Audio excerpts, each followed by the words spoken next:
Welcome to Contractor Cuts, where we cover the good, the bad, and the ugly of growing a successful contracting company.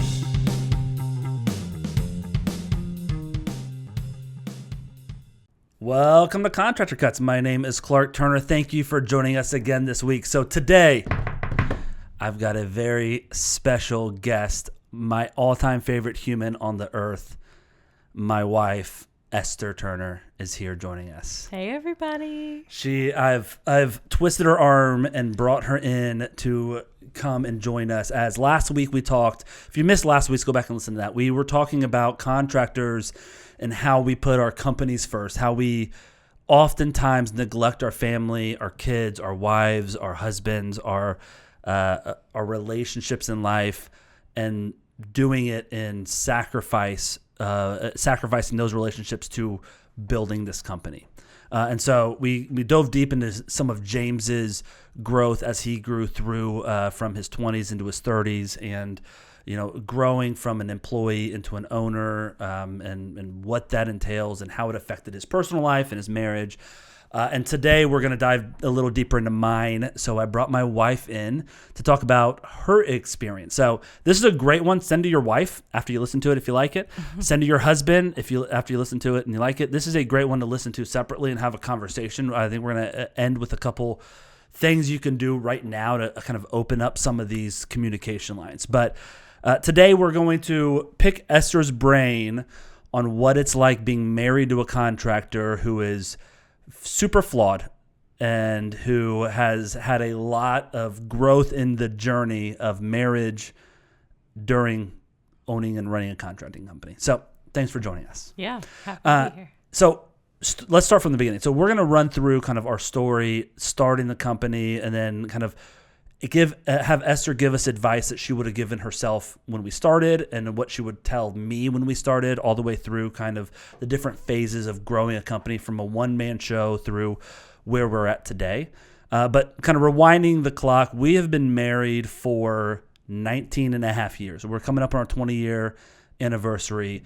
We got married in May of 2006.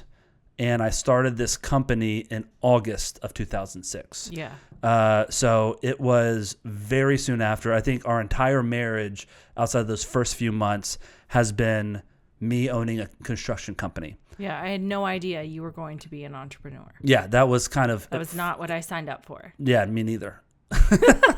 But we fell backwards into that. And that's a whole nother story of how I got into construction. But we didn't know what we were doing. We jumped off a cliff together, and it was the best of times and it was the worst of times. And let's kind of cover that. So the first 3 years of our marriage were rough.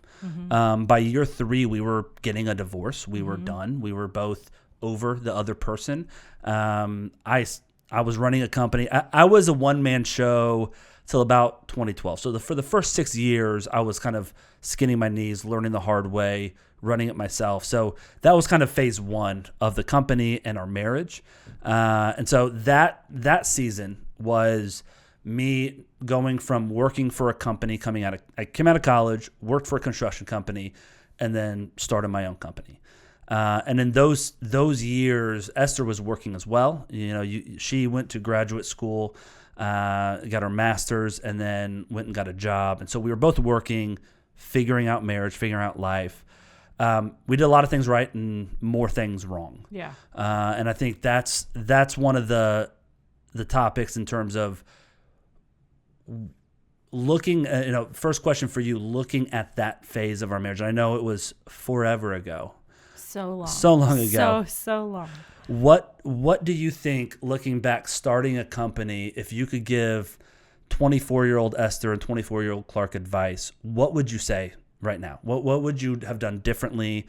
And what do you think, if you could speak to us back then, 20 years ago almost, what advice would you give? I would have gone to therapy sooner. Yeah. Yes, absolutely. Yep. That's a good. Yeah. I think when we got married, I didn't even know you had the entrepreneur bug. And so, I should have known. We were together for a long time and I knew that you couldn't work for anybody. You didn't like rules or anyone telling you what to do. What? So I should have seen the red flags, but I didn't. Yeah.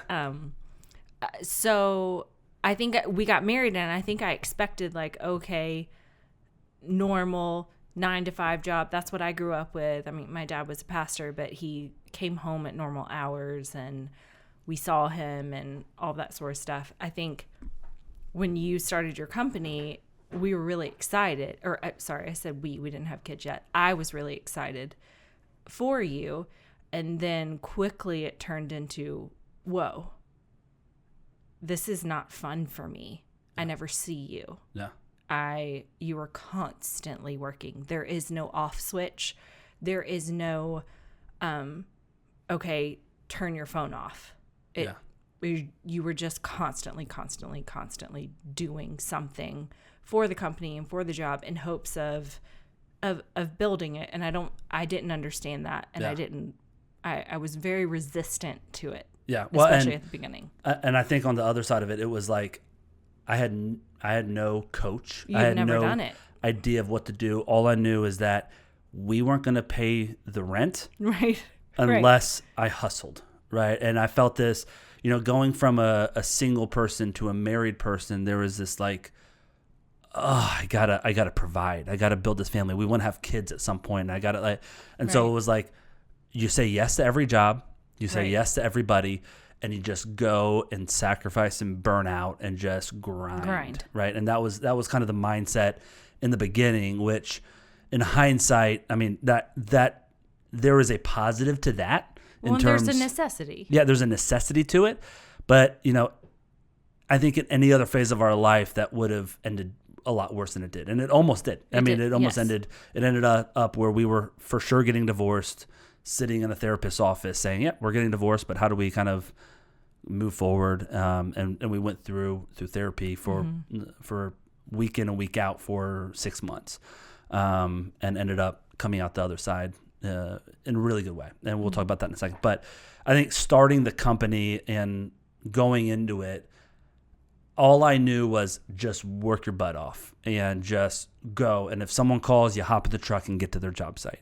I didn't know boundaries. I didn't know how to do like our client engagement agreement that we have now, where we lay out what we can and can't do for you, what you should expect out of us. All of that stuff I didn't have in place. And so it was a work first, family second mentality of, I'm doing this for us. This is not, like, Esther, just chill. This is for us. Don't you want us to have this? Right. I don't think the burn hit us until we had kids. That's true. I think, sure, we went through a phase at the beginning before we had kids, but that was just, that was a precursor to, thankfully we went through that so that we could, once we had kids, we had the language to talk about it, because it got bad when we had kids too. That's true. Yeah. Real bad. Yeah.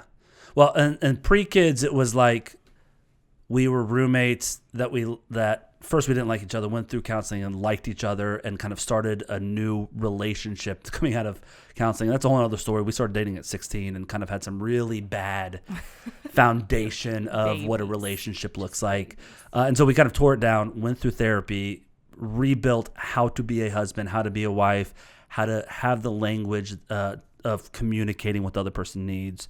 And then we spent 2 years, probably about a year and a half post therapy before you got pregnant. Yeah. And during that time, you're in school, you're getting your master's. And we were kind of, at that point, pre-kids, we were roommates that liked each other, that, it was friends with benefits, but also like we were married, and but we did our own thing, right? Like I kind of ran my company. Right. You were getting your master's. I went to school and it wasn't us doing it together, I don't think. And then when we had our first child 14 years ago, it was a bit of a shock, because I think you literally walked down the aisle of graduation for your master's 2 weeks before our first child was born. Oh yeah. And so it was like, hey, you're going to be at home with our daughter. And I was making enough that we can figure out how to live on one income. But we had kind of set a foundation of, I'm doing my thing, you take care of the kids, not a team, not us doing it together. Yeah, no. And it was a shock for me. Yeah. I mean, for me, it was, I had her and went through postpartum depression, which I didn't even know. Yeah. I didn't know till I came out the other side that that's even what was going on for me. Yeah. You were grinding. I went through school. I had a job. I was used to doing my own thing. And then all of a sudden I had nothing. Yeah. And I had this kid who I loved dearly, but also was deeply, deeply sad. Well, and you're a doer. Like, you want to be out doing Yes. stuff, getting stuff done, doing it. And I was jealous of everything that you got to do that I did not get to do. I was jealous that you got to leave the house without having to worry about, like, you got to get dressed, you got to take a shower. Yeah. You got to, like, I couldn't do any of that anymore, and it was just awful for me. Yeah, and in that moment, instead of engaging, instead of feeling like, for me, saying, hey, you know what, I feel like there's some unhappiness here. I'm like, well, you handle that. I'll handle this. Right. See you tonight. And so I think on my side, it was not a, hey, she's struggling. There's some attitude. There's some clashing when we have conversations. So I need to double down on engagement. Instead, it was like, hey, I need to get further away. You need to go take care of you. Like. She's depressed, so she needs to handle that, right? And so it was more of a hands-off approach on my side, which I regret. And you know, in hindsight, it's what you have to do in those situations is put everything on the table, right? Yeah. We're going to talk about it. Hey, I feel like when I come home, you're angry. Yeah. Hey, I feel like when we were talking the other night, you just were giving me one-word answers and you're short. Like, what's going on? What's happening? Right. And I don't think I did that well at all. And I think there was a system of everyone just takes, kind of warfare, keep your head low, everyone take care of themselves, and hopefully we come out on the other side. Well, and I think there was also a mentality of, because we used to both work and then we stopped working, and it was the agreement that I stayed at home, which was fine, but it was more of like, that's your job. And it was like, you've got to be able to sleep all night so that you can be present for your clients and blah, blah, blah. And, oh, Esther, you can take a nap with the baby. So you're fine. And so it was that mentality that we both, and I fed into it too. I was like, all right, fine. Like, yeah, he's got to like function. So fine, I won't ask him to help me in the middle of the night. But I was angry about it. Well, and it doesn't mean there's a reality to it. It doesn't mean I'm going to be up doing all the feedings every night. Right. But if I twice a week gave you the night and I fed the baby or on a Friday night, Friday and Saturday are mine, right? Like as opposed to, wow, that's your job, that's my job. I don't want to do it, so you're just going to handle it, right? Like, I think that was it's just, an inch is what you're looking for. You're not looking for me to run the whole mile. Like, you just need a little bit of engagement to where you're seen. Yeah. Where it's like, it's not hey, Esther, like, I got stuff to do. Like, this is your job. Right. Like, you don't work, and I'm doing this for us. Like, this is something that we need. Our family needs me to go work, and like, I don't want to, but I'm sacrificing for us, so I need to sleep. Right. It was a not good mentality. But I think it was something that we grew through, and I think had some resolution a little bit throughout it. I think you were good at speaking up. Eventually, once your dams broke. But I think it was, we would have buildups and explosions and conversations, and we worked through it. I think in hindsight, if I was talking to the 28-year-old Clark, father of one with a wife at home, it would be, just giving an inch, staying up one night a week, 2 nights a week, is not committing to doing it every night. Yeah. Right. It wasn't like it wasn't all or nothing. It was like just engage, and the mindset of that I hid behind of, I'm doing this for us. I'm building us a company. We just got to grind through this season to get to the next, was more of an excuse to not have to engage, to not have to sacrifice, I think. And we all stand behind this. Hey, this is for us. And as soon as we get to here, as soon as we get to the next phase, as soon as we grow, like my company, I just got to make one hire and then we can relax. And then I won't have to get up at midnight to write that estimate. Like as soon as I get to the next, it's going to happen. I think one of our like overarching from day one through 5 years ago, 4 years ago, 3 years ago, even as soon as I get to X, then Y will happen. And I think that was one of the worst things in our marriage is there was always a next, And there always is. Yes. Yeah. And there's always a next season. And as soon as I did achieve something like, well, I bit off 3 more things because of opportunity. Right. Right. And so it was like, well, but I've got this and I'm going to do this. And like, if I could just. And so the goalposts for you were moved constantly. Right. Which is not good for my personality. No. And it's not good for most personalities who are partnered with an ADD dreamer, which is you. Yeah. And most contractors are. And I was optimistic, always optimistic. Like, oh, but it will be great then because of this. And I can rose-colored glasses. As soon as this happens, then we'll be good. As soon as I got to get up to $2 million in revenue. When I get there, we're going to cruise, right? And there was always and on my side, it was 100% true. Like in my brain, it was like, yeah, as soon as that happens and we get there, I'm like, well, there's a bigger piece of the pie then. Like, let's keep going. Like, let's run.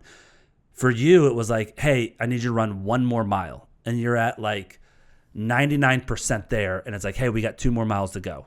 And you're like, you keep moving the goalpost for me and for my expectations and for my where I'm ready to stop. Yeah. Yeah. The what is it? The path to hell is what is it? I don't know what you're saying. Are covered in good intentions. Like I always had good intentions. Yes. And I always it was not me like manipulating. It wasn't me like just feeding you a line. I legit, if we could get there, I'll be happy. And that's the only thing I think that saved us is because I truly, that's something that I do believe in. I believe that your intentions are so good. Yeah. I don't ever believe that you're trying to pull one over on me or manipulate me. I truly see like your dream or heart, and I love that about you. So that's why I held on for so long. Yeah. But eventually, things had to get put in place. Yeah. Plans, logistics, all the things that you talk about, putting the systems and the processes, those had to get put in place, or else we wouldn't have been able to keep going. Yeah, I mean, at that pace. That's right. I've said it before.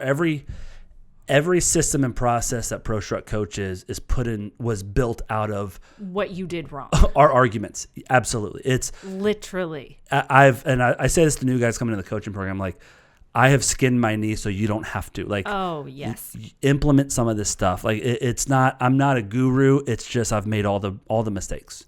All the mistakes. And so let me help you not make those same mistakes. And I think that's something. I don't want to toot my own horn. I think I'm good at learning from mistakes. I think that when something happens, I was like, okay, let me put something in place to not do that again. Mm-hmm. And I feel like that is something that you saw in terms of my movement towards you, and like, hey, I've got to put that in. I honestly think it was probably starting ProStruct during COVID, where I shifted a little more of my priorities. And I think even over the last year and a half, I've shifted priorities even more. Oh, yeah. In terms of like, what do I want? Do I want a bigger company or more time with the family, right? And I think that has been more recently the biggest shift in terms, like moving home, closing my corporate office down to where I can work out of the backyard, stuff like that, to where it's like, I want to be here more often. Now, that is on the other end, right? That's after we're done, right? But during the journey and kind of going backwards into the journey, what do you think? We had 1 kid, then 2 kids, then 3 kids, and 4 kids in 6 years. What do you think, if you could give me advice back then, or speak up for the Esther of those years, what would you say to me in retrospect, and what would have you done differently, or do you think that you would have done the same? Yeah, I have so much to say on that. For me,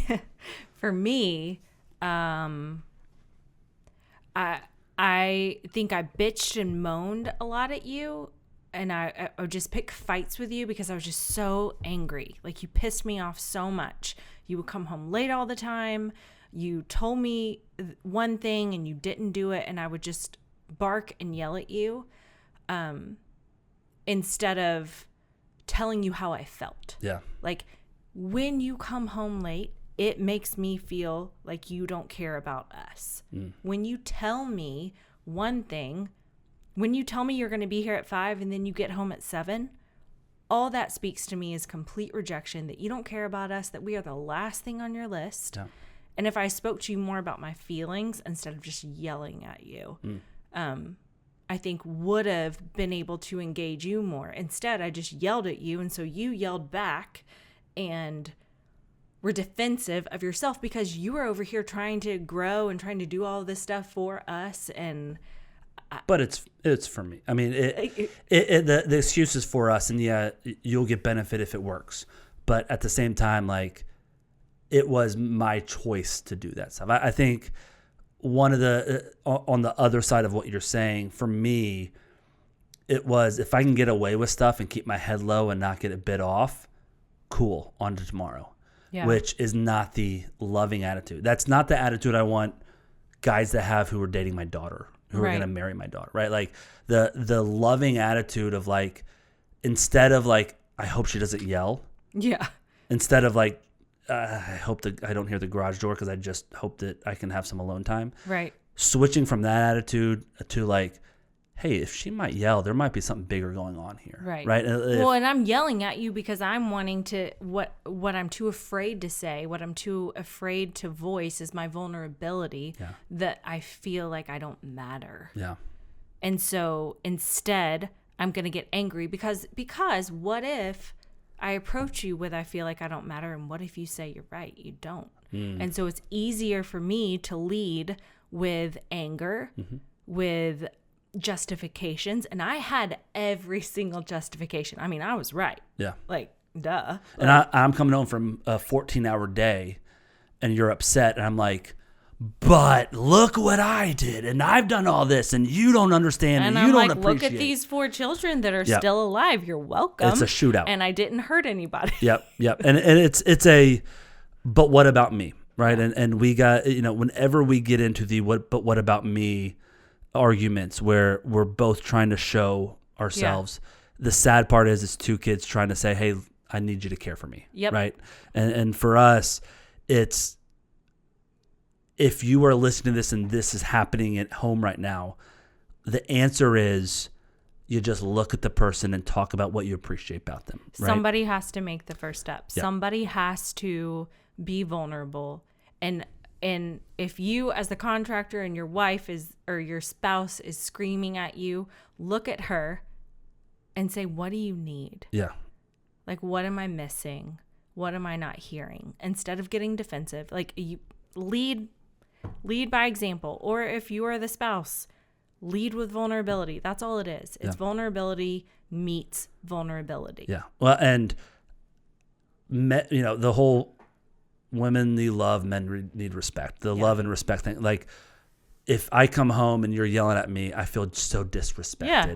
And so why would I give you, like, why would I show care and love for you? And if I'm 2 hours late and you feel unloved, why would you show me respect when you don't feel like I even love you, right? And so understanding that and getting those tools in your belt of like, as soon as I start hitting the ding ding, like, oh, she's like those feelings of the hair sticking up and I'm ready to attack. If you just say go one step beyond the anger, go one step beyond why, like, so if Esther is yelling at me because I'm something happened and she's like, well, you did this, and instead of saying she's angry, say, what did I do to hurt her to make her feel angry? What's beneath that? Like, she said, whatever you're arguing about, it's always, there's something underneath. And it's so hard when you're in the middle of a fight to think about that. And honestly, like, if you're at that point and if you keep having that same circular thing, you need therapy. Yeah, get just a freaking go therapist. To therapy. Therapy is, it's just what you need. Yeah. Well, and I mean, we went to therapy. I literally went to therapy to fix Esther. And she went to therapy to fix me. to fix him. And we both went through it and fixed ourselves. I was in school for my master's in therapy. Yeah. And I had asked Clark for 3 years to go to therapy with me. And he was like, nope, nope, nope, nope, nope. And then I went to school for it. And I was ready to say bye. And he was like, okay, let's go to therapy. And I was like, too little, too late, dude. And he was like, you're going to look like such a fraud becoming a therapist, but you won't go to couples counseling with me. And I was like, oh, fine. Yeah. Fine, I'll do it. Best decision we ever made. Here we are. Yeah. So again, therapy isn't a bad thing. No. It is nothing but health. And if you're going to fix your spouse, go to fix your spouse. Sure, fine. And if they need to fix, the therapist will help you get there. It. And try to learn something about yourself in it. But I think going through it, it's someone's got to step out of that dance. Someone's got to stop the I'm mad at you, you're mad at me. The pointing the fingers. Yeah. On top of that, going down our story, we had kids. I kept growing. I think one of the moving the goalpost thing is one of the big things that I would always do. I think secondarily, one thing you voiced that we've talked about a number of times is because I was running things, and I am very logical. I can really logic myself through every single decision. A plus B equals C. So there's no other reason to talk about this. C is the answer. Right. And so because of that, Esther was being cut out of so many decisions that I was making that were affecting our family, mostly financial. Financial decisions. Yeah. There was a lot of times. There was times that we lost 6 figures. Lost so much money that Clark, I remember specifically 2 times that Clark came home and was like, hey, I've got to tell you, we just lost X amount of dollars. And it was 6 figures. Yeah. And I was like, what the crap? Like, how did I not know? And he's like, well, it's because I decided to do this. And I was like, I didn't know you decided to do this. Yeah. Like, that was a huge decision that you completely left me out of. Yeah. Like, what? Yeah. I justified it as she didn't ask, she didn't want to know. Like, she's doing her thing, I'm doing mine. In reality, it was let me just do this. Yeah, let me just try. Well, I think because you are so optimistic, you're like, it'll work out. Yeah. Like, there's no need. Yeah. There's no need to tell her. It'll be fine. Yeah. It will not go bad. Yeah. Well, so I think learning from that, one big thing to do is have some finance business meetings, like couples business meetings of, let's sit down and talk about what's going on. Let's engage each other. Why don't you ask your wife, do you want to know about what's going on? Do you want to know about the finances? Do you want to know about my company, what's happening? Yep. And if they say no, say, okay, well, big stuff's happening. No one says no to that. They're like, yeah, please tell me what's happening with our dollars. What's going on? What ventures are you starting? Who are you partnering with? What's all happening to where if I get home, last thing I want to do is talk about the bad stuff that happened today. And so if you're not asking, I'm not telling. And 3 months later, that bad decision or the bad thing that happened has snowballed into large losses. Yeah. And then it's like, oh, I got to tell her at some point. And so she's finding out after the fact every single time because she hasn't been involved from start to finish. So I think that's another big one of how do you engage in the soft times so when it gets hard, she knows she's on your team as opposed to an enemy. I think that's something in retrospect we would have done definitely differently. Totally differently. And trust that your spouse or your partner has good ideas. Yeah. A good opinion. Yeah. Or it doesn't mean you have to do everything that they say, but if you've got a good working relationship with your spouse, you should want to hear from them. Yeah. You should want to hear their thoughts. Yes. I never tell you things where I'm like, oh, you have to do this. Yeah. But I always give you an opinion. Yeah. Well, and you've got 99.9% of the time, I am right. There has been hires that you have made. That's what I was going to mention. Every single time. There's been about 3. Yeah. Where Clark has hired somebody and I've been like, I don't like them. One of the dudes, I used to work at T-Mobile. This is so random. He came into my store. He yelled at me. I mean, he reamed me out about something about his dumb cell phone, leaves the store. 2 weeks later, I go to Clark's office. I see that dude. And Clark's like, I just hired him. And I was like, what? that person is just a horrible person. Yeah. And I told him, and Clark was like, yeah, he's fine. He's No. fine. Guess what? You fired him. Sure. The other side of that was I went through all these interviews. I hired him as a project manager. I needed a project manager so bad. If you had a heartbeat and had experience in this industry, I was going to hire you. I didn't do a hire right? Like I didn't do the right hire. Oh, you didn't. You didn't have any of those systems and processes and procedures that you do But now. it was like, a relief because I could dump jobs on him and he will execute them. Right. And you came in and said, that guy yelled at me like 2 weeks ago. Right. And so I'm like, that sucks. I'm sorry, babe. This is a fix for me, so I'm going to keep him. And then like a month and a half later, I had to fire him because of some indiscretion. So it was. Right. And that happened like 2 more times. Yes. Not the guys didn't yell at me, but I was just like, I don't like I've that. got this You've got like discernment. gut intuition that You've like got I didn't really like good it, discernment. which doesn't mean that you have to like follow that. Sure. I just love knowing that I'm right. Like it's fine. Like at this point. Well, it's a matter of I am so logical. I can out-lawyer you on anything. Oh. And because of that, I get almost on a high horse of why would I ask you? Like, it's logic. We should do this. Right. Esther, you just feel. Yes. And where I'd never valued that in the past. And like, there is some discernment. There is some, hey, maybe like, what do you think about this? What am I missing here? And that's a cockiness. That's a self, I'm better than you at this, so just let me make those decisions. To where it is something that in hindsight, even if I was right, involving you in that confirms it. Right. And if I'm wrong, involving you in that might help me. Right. And to be able to kind of hat in hand, look back at it and be like, I should have, maybe I'm not perfect. Maybe I'm not good at that. Maybe I need to learn how to do that better.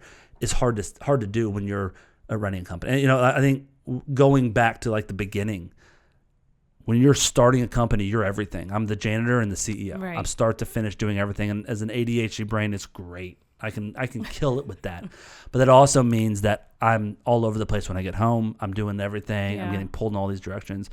As I grew the company and kind of narrowed my job description down into kind of CEO-ish into the company to where I'm doing a lot less, I could control my schedule a lot more. I was home a lot more often. And it was easier on that side. But then I have the weight of carrying employees. Then I have the weight of there were, I think one of our biggest recurring issues has been, hey, babe, I'll be home at 5. At 6:30, Esther texts me and says, where are you?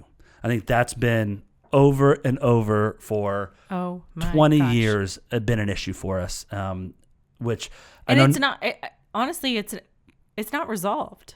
No, it happened. It happened last week. It happened Friday. Yeah. That being said, if you're listening to this, I'm sure you haven't experienced this with your wife. That being said, it is something that I think we both have worked on. Yes. You have worked on the grace side, and you are so good at giving me excuses. Thank you. Yeah, you've been. It is a blessing as a husband to have you make. Yeah, I'm sure he's busy because of this.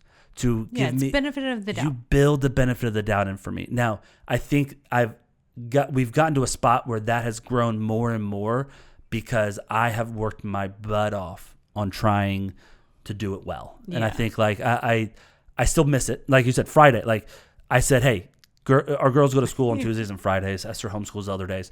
On Friday, she was picking them up at school. Got them. I was like, hey, get them, bring them home. You moved your meeting. I moved the meeting like, early. I'm done at 4. Get the kids home. They I got in carpool line early. Yep. Okay. And I was like, I'll be done at 4. Get them home. We're gonna go get burgers. We're gonna have a fun Friday night. We're all this stuff. Well, my 3 to 4 o'clock meeting, there were some fires we had to put out with this client, and I was, for me, I get a pop up 10 minutes before my next meeting, and I usually do back to back to back to back. I don't have a pop up for my 4 o'clock meeting because it was moved. There was no pop up to go hang out with the family. So I'm on a call with one of our partners, helping coaching through some heavy stuff, and it just goes and it just goes and goes. And what I should have done is say, hey, let's pick this up on Monday. Like I didn't think about it. I was out of sight, out of mind. I'm not looking at the clock. We're just going. it turns into about 4:40. One of my daughters pops her head in my office because I'm working in the backyard now. Yep. I hear steps up the stairs and it pops in the head. Oh, yeah. And I was sent like, her up there. I was like, go see what Dad's doing. And I'm like, oh, yeah, I got to go.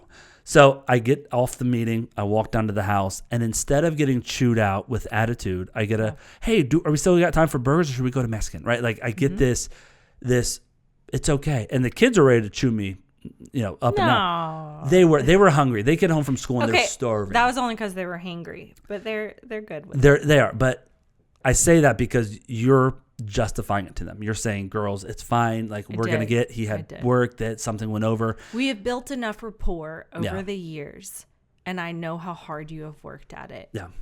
And so you have built that in by being as consistent as you can be.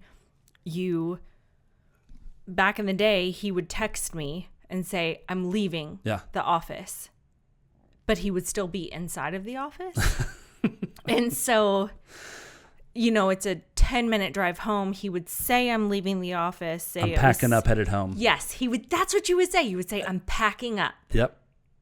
Oh my gosh. I feel like, ugh. I would say I'm packing up to head home. It'd be 6 o'clock. He say he's packing up. It takes 10 minutes to drive. Packing up takes 1 minute. Okay. And then 7 o'clock, he's rolling into the driveway. And I'm like, what the crap? Yeah. Like, why? And so we talked. Well, and on my side, I was packing up and I was headed home. And then someone came into the office. I've got project managers and general managers and office all in the office with me. Fine. And I'm packing. Well, no, what I'm saying is like, I'm packing up. One of the guys walks in. Hey, we got an issue. What's up? Real quick. Blah, blah, blah. You got 2 minutes. Yes, I got. Yeah. What? And so we start diving in and we're diving in. We're talking. And on my side, I just made some decisions that saved the company $20,000. It's worth an extra 30 minutes of my time. Sure. On your side, you're left hanging from this text with expectations. And when I'm dying over here with 4 kids who I've been home with all alone all day. Especially when they were younger, it was like it was like when I say I'm going to be home at 5:10, starting about 4:50, you're counting down the minutes because it's like I just need to pass the kid off, hand him the baby, and go outside for some fresh air. I can't be touched or spit up on one more. Yes, second. and so when I say I'll be home at 5, every 10 seconds that I'm late, she is cursing my name, right? And so it is one of those things. It still happens though, of like I'm still speaking like, hey, I told you one thing, I'm not doing it. I don't care about your time. I'm more important than you. That's what I'm speaking to her. And so what I started doing probably 8 years ago is I would set one of those, area reminders that when I left my office and got out of a certain radius, my phone would ding saying text Esther. And I'd text Esther and say, I'm headed home. And to this day, if I'm out somewhere and I'm headed home, I text her when I'm in the car driving. Hey, I'm headed home. If I'm at a buddy's house, if I'm out to lunch or dinner with someone, like, hey, I'm headed home is when I'm in the car driving. Not when I'm about to walk to the car because anything can happen. So I'm in the car driving home, which changed It changed everything because especially for my brain, like you're okay, like even personality wise, like you're okay being a little bit late places. Me being on time is 10 minutes early. And so if you say you are headed home, that means I'm looking at the clock and however long it takes you to get home, that's when I expect you to walk in the door. Or a catastrophe has happened. He better be on the side of the road. You're dead in the ditch. Like hopefully, or else he's in trouble. Exactly. Yeah. So it was one of those things that was an easy fix for me. It was so easy to change that, and then so helpful for both of us because you know what? It built trust back. Yeah. Because I lost all trust in you of when you said you would do something. Yeah. Well, and benefit of the doubt works when it happens randomly. That's right. It doesn't on the 5th day in a row. It's like I can't give the benefit of the doubt. I can't. Yeah, and so I mean, again, and then I'm just angry. Yes. So that's something that literally. I mean, like I said, it happened Friday, and I'm working in the backyard. Like it's still gonna happen. It's gonna continue to happen. It will happen forever. I'll be on my deathbed, and I'll miss dying by 10 minutes. Right? Like I will always be late. That being said, like there is a grace that she gives, but also the ability, and I think this is one thing that I think we do really well is we're good at raising flags of like, hey, or if you're prickly, I think I've been good at saying, hey, what's up? You're What's going on? And vice very good versa. at that. If I come home like one word answers to you, you're like, hey, Oh, yeah. what? You stop, you grab my arm and say, what's going on? Like, what's happening? And I think that is the small difference of a healthy and unhealthy marriage for us. Like in those moments, identifying those flags. It's the quick check-ins. Yes. Like you don't wait. You don't let 3 days go by of being stonewalled. Yeah. Which is what we would do. Yeah. And God. Yeah. Yeah. It was not fun. It was not a fun place. It wasn't fun for either one of us. No. But I think going forward, it's been we're not good at it all the time, but I think that it's something to where I know you've got my back, and you know my intentions are to love and put you first. And I think that is something that if we both live in those places, we both give each other a lot of grace and forgiveness. Yeah. I think for me, I have often put my company first. I've often put that first in justification, saying this is for you and for the family.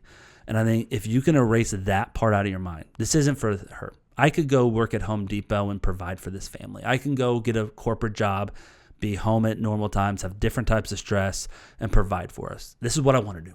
This is for me too. And it's my choice of what business I want to be in.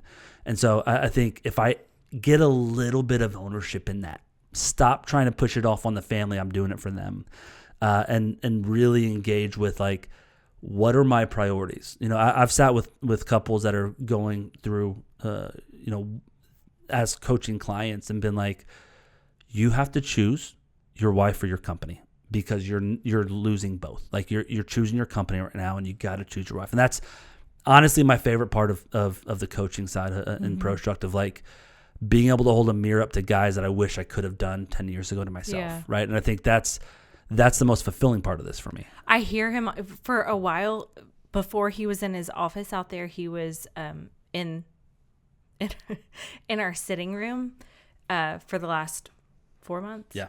For the last 4 months.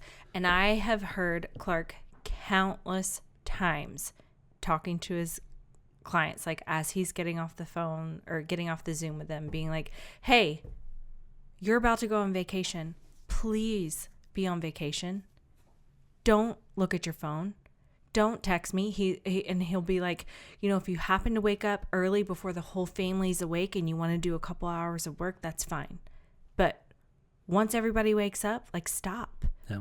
Like focus on your family. And that is what I love about you and doing all these like systems and processes. And I make fun of it all the time because I'm like, systems and processes. But it is what has saved us. Everything that you do and everything that you coach, this is a shameless plug. Like I'm not kidding. Like it has saved our marriage. Yeah. Let Clark's mistakes help you. Man, we're going to put you on payroll. Oh my gosh. This is a great market. I appreciate Well, it. and I would say too, I started working this past year. Yeah. And I think not everybody is in a situation where someone's at home and someone's working. Sure. Like we're both working now, and I have a lot more understanding. You know what I mean? Sure. Yeah. Like take a Sunday morning. Yeah. When I'm at work and the kids, Clark, are coming at me, like talking to me, but I need to focus on the people that I am working with. Yeah. And it's like, hey, I'll get you all in a second. Yep. And it's giving me a little bit more like, oh yeah, I get it. all right, fine. Yeah. No, it's something that we haven't arrived. It's something we never will. We will still fight about this. Yes. Yeah. You are always wrong at some point I each am week. never wrong. So, it's not an Never. arrival, but it's a realization of some good things where it is not a explosion after 3 months. It is a conversation after 3 hours. Yeah. Right. And if we can reduce that runway of anger and hostility and withholding love and withholding respect from each other until I get what I need. Yeah. If we can continue and always reduce that, we don't get in those fights. And if you can lead with vulnerability. Yes. And that's the hardest part. And if you cannot lead with vulnerability, go to therapy. That's because right. you need to learn how. Yep. Because if you cannot speak to your partner with vulnerability, you will not make it. Yeah. Well, and getting away from my value is what I find value in who I am by what you say. Mm-hmm. And I think that carries over into leadership. Like when you hire employees and employees say negative things about you or tell you that you're something that you don't believe you are, or call you, like someone quits and says something negative about you to somebody else. Like what I've learned in marriage of, okay, let me step back and separate her anger from what's reality, and let's have a conversation about what you're actually feeling. Well, and that's what you learned in therapy. Yes. For sure. Clark always used to say this, and it used to piss me off so much. Yeah. But after we went through therapy, he's so logical and blah, blah, blah. But he would even tell me, he's like, it's like a game to me. Yeah. He's like, felt like I called it positive manipulation, and you hated it. Like, because I still hate it. but it really was. It felt like positive manipulation, because I would say the exact same thing, but I'd say it in a way that you could hear with the tools that I got of, okay, say it this way so she hears it, and then I get a totally different reaction out of saying the exact same thing practically, and I felt like I was manipulating you.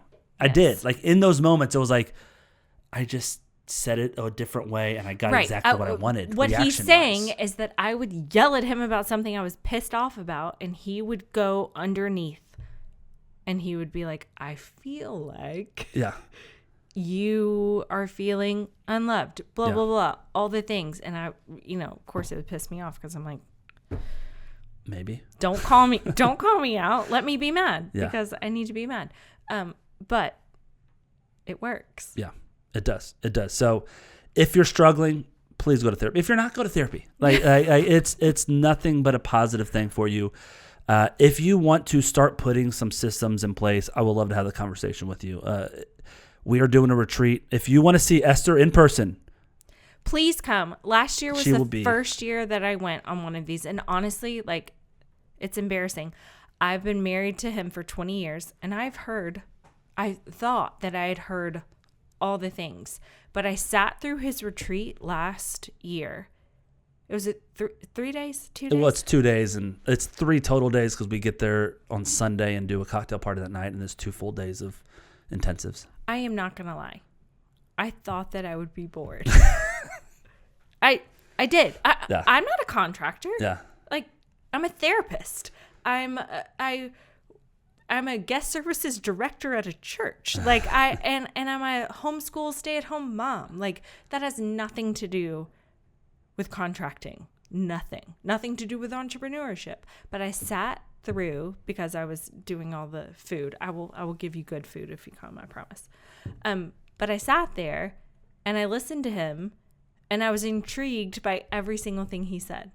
It was amazing. And I've been around this guy for way too long. Well, thank you. Well, it's a lot of fun. I appreciate it. I want people to hang out with, please. Yeah, it's great. It's a really good intensive. It's 3 days. The Sunday we get there into Nashville on Sunday. Sunday night we do a cocktail party, and then Monday and Tuesday we're there 8:30 to 5 with a full intensive. Monday's more of kind of teaching style, where I'm doing more of a presentation. Tuesday's more of a work day. We hang out both nights. We all go to dinner, go get some drinks, come back to the main place and hang out. Or we stay right on Main Broadway in downtown Nashville. Everyone leaves Wednesday morning. If you got to get out there, you can leave Tuesday night. But we all kind of hang out that evening. So it's a lot of fun. If you want to come, go to contractorcuts.com. Sign up for a call. I do a 30-minute phone call with anyone who's interested in coming before you get signed up, because I want to make sure it's a good fit for you. There's some companies that aren't ready for it, and there's some companies that I want to make sure this is a good fit, because it's really good. And so whether you think you're ready for it or not, give me a call. Let's have a conversation. Maybe let's get some things in place for coming next year.